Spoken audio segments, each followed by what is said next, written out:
е достъпно, но не е качествено и може би трябва да се поработи в насока на това, освен достъпно да го направят и качествено и отговарящо на реалните изисквания на света, в който живеем.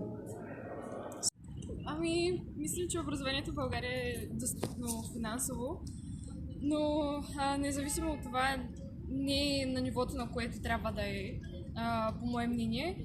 И трябва да се направят някои промени от към преподаване, защото са така изостанали във времето, но като цяло е достъпно за всеки.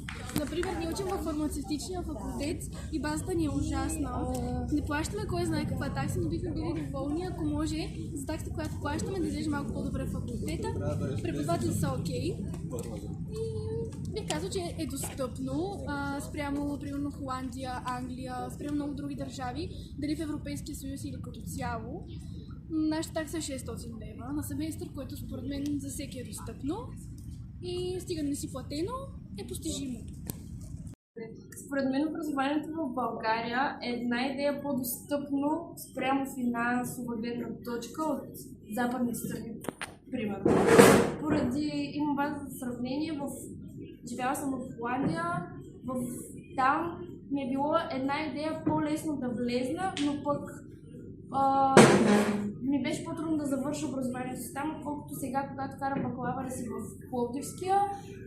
Да, местата са по-малко, има повече напрежение, докато влезеш в самия университет, но пък се минава много по-лесно спрямо образователна гледна точка, предмети и преподаватели. Образованието в България е прекалено достъпно. Това мисля аз.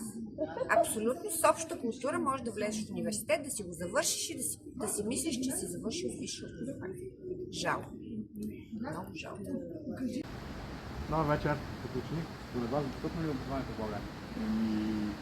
Достъпно е, защото сега има безплатни училища, университети, държавни поръчки, ама някои семейства, примерно, нямат финансите да частни уроци и такива работи. Здравейте, като ученик, според вас достъпно ли е в България образованието или не?